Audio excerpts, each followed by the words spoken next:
मैं बहुत सारे बच्चे देख रहा हूँ कि जिनकी आंखों में बहुत सारे ख्वाब हैं, बहुत बड़े बड़े ख्वाब हैं। जैसे कि ये फैज़ान बैठा हुआ है, इसको इंजीनियर बनना है। ये बराबर में उसके अयाज बैठा हुआ है, इसको डॉक्टर बनना है, लेकिन इसके अब्बा मजदूरी करते हैं, घर में खाने के भी पैसे नहीं है, तो डॉक्टर कैसे बनेगा। इसी तरह ये जो साथ में शाहजैन बैठा हुआ है, इसको बहुत बड़ा कारोबारी बनना है, लेकिन हालात इस कदर ख़राब हैं कि घर का किराया देने के भी पैसे नहीं है। इस तरह की बहुत सारी स्टोरियाँ, और ये कोई नई कहानी नहीं है।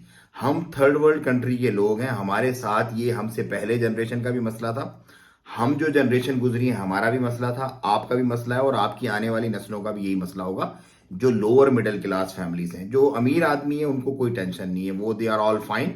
उनके बच्चों की सेटिंग पहले से बनी हुई होती है, उनको पता है कि उन्होंने इंटर करना है, इंटर के बाद किसी को लॉ करना है, किसी को जो है वो अपनी बाहर भेज देना है आला तालीम हासिल करने के लिए, और उसने वहीं जाके अपनी करियर सेटअप कर लेने। किसी के गवर्नमेंट जॉब के अंदर खांचे होते हैं, वो खांचों में फिट कर देते हैं। मसला क्या होता है? मसला होता है मिडिल क्लास का और लोअर मिडिल क्लास का, कि ना तो उनकी सिफारिश होती है और ना ही उनके पास पैसा होता है क्या करना। फिर उन बच्चों को अपने ख्वाब खुद से पूरे करने पड़ते हैं। देखो, बिल्कुल आप ही की तरह मैं भी बिल्कुल आप ही की तरह एक बंदा हूं। मैंने किस तरह से इन चीजों को टेकअप किया, मैं अपनी स्टोरी आप लोगों को बता देता हूं। उम्मीद है कि इससे आपको समझ आ जाएगी कि आपने किस तरह बिहेव करना है लोगों का। हमारी जो लोअर मिडिल क्लास के बच्चे हैं, उनका सबसे बड़ा प्रॉब्लम ये है कि उनको कोई गाइडेंस ही नहीं है। उनको कोई जीने के और ये तरीके और सलीके बताता ही नहीं है कि किस तरह जीना है तुमने इस दुनिया में, इस सोसाइटी में, जिस मुल्क में, जिस मुआशरे में तुम रह रहे हो, उसके अंदर जीने के अदवात, जीने के तौर तरीके क्या है। तो वो तौर तरीके मैं आपको बताता हूँ। देखिए, जॉब्स नहीं थी, ऑफ कोर्स नहीं थी। जैसे ही मैंने अपना ग्रेजुएशन जो है वो स्टार्ट किया, मतलब कॉलेज के टाइम से मैंने छोटी छोटी कुछ चीज़ें बेचना वेचना इस तरह का कोई काम शुरू किया। उसके बाद एक मुझे जॉब मिली बायर, एक कंपनी है, बहुत बड़ी कंपनी है, लेकिन जो बंदे थे वहाँ के, उन्होंने नहीं किया उसको सही तरीके से, मुझे ट्रीट नहीं किया। उन्होंने एक दो महीना मैंने काम किया और मतलब घर से निकल गया मैं। ऑफ कोर्स काम तो करना ही था कुछ ना कुछ। बैठा नहीं रहा, सोचता नहीं रहा, प्लान नहीं करता रहा। उन ख्वाबों को, जो ख्वाब मैंने देखे हुए थे, उनकी तकमील के लिए मैं निकल गया बाहर। तो वहां पर काम किया, उन्होंने धुतकार के, परेशान करके, चक्कर लगवा लगवा के 1.5 महीने बाद मुझे फारिग कर दिया था। सैलरी, जो पैसे मेरे बनते थे, जो मोटरसाइकिल किराए की मैंने यूज किया, जो भी तेल वेल था, बहरहाल उसके वो पैसे उन्होंने इस तरह से दिए। फिर उसके बाद एक और जगह पे इसी तरह से मामले मसले मसाइल हुए। फिर तीसरी जगह पे एक इसी तरह से जो है ना वो परेशानी का सामना करना पड़ा, और फाइनली चौथी एक ऐसी जगह मुझे मिल गई कि जहां पर मेरी मंथली सैलरी का मामला शुरू हो गया। लेकिन वो सैलरी सिर्फ 10,000 रुपए थी, बैक इन 2008 और 2007 के जून की 12 तारीख थी। जून की 12 तारीख, 2007 का महीना था। वो मेरी सैलरी शुरू हो गई। लेकिन उस सैलरी के चैलेंजेस क्या थे कि 10,000 रुपये सैलरी थी, और सुबह सख्त सर्दी में, जैसे अभी सख्त सर्दी हो रही है आपके पास, मुझे एक मांगी धांगी मोटरसाइकिल पे या फिर बस में लटक के जाना पड़ता था। और खाना पीना रहना करके मेरे पास तकरीबन कोई 1,000 2,000 रुपये बचता था। लेकिन क्या था कि एक आसरा बन गया, लोग मिल गए। लोगों से, जब आप लोगों से इंटरेक्शन करते हैं ना, तो लोगों के साथ आपके आइडियाज शेयर होते हैं, आप नई नई चीजें देखते हैं। आप घर पे बैठे होते हैं ना, आप ब्लैंक होते हैं। तो घर पे मत बैठो, लोगों से मिलो, बाहर निकलो, जो मिल रहा है काम कर लो। वहां से जो मेरा एक सफर शुरू हुआ ना, वो मैं पूरी डिटेल आपके साथ कभी शेयर करूंगा।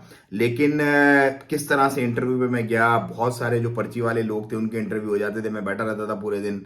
फिर 3 दिन तक मुसलसल वो मामला हुआ। क्या स्टोरी थी वो मैं पूरी एक दास्तान है, कभी आपसे शेयर करूंगा इंशाल्लाह।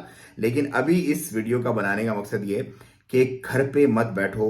घर पे बैठ के आपके ख्वाब पूरे नहीं होंगे, वो ख्वाब आपको अजियत का निशाना जरूर बनाएंगे। फौरन बाहर निकलो और उन ख्वाबों को चेस करना सीखो।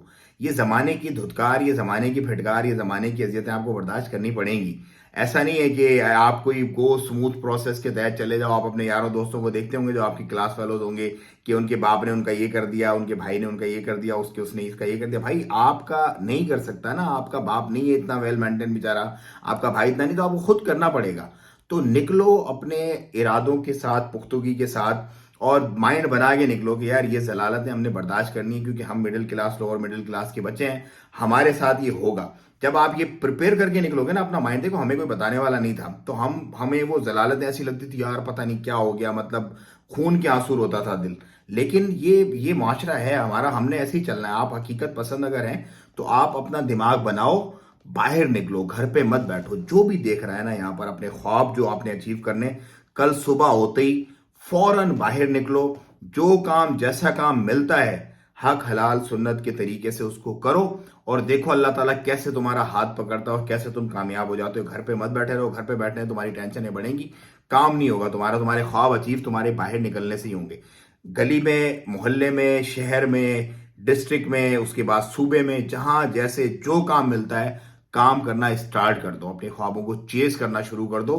ख्वाब की तारीख जिस दिन तुम्हारा वो चीज होना है ना, वो लिखी हुई है तारीख, उससे पहले किसी का बाप भी नहीं करवा सकता और उसको होने से किसी का बाप भी नहीं रोक सकता। जब खुदा ने लिख दिया है उसी दिन वो चीज होगा, भले पूरी दुनिया तुम्हें अगर चाहे ना कि वो तुम्हारा ख्वाब तुम्हें वक्त से पहले चेज करवा दे, नहीं करवा पाएगी। अगर पूरी दुनिया चाहे कि वक्त आ गया और अब वो ख्वाब तुम्हारा अभी भी नहीं चेज हो, तो वो पूरी दुनिया रोक नहीं पाएगी उसको। तो बस इस बात पे तवक्कल रखो और बिस्मिल्लाह करके निकलो बाहर, बाहर निकलो, तुम्हारे ख्वाब जरूर पूरे होंगे, ये मेरा तुमसे वादा है इंशाअल्लाह अज़्ज़ा वजल। दुआ में याद रखो। अस्सलाम वालेकुम रहमतुल्लाह।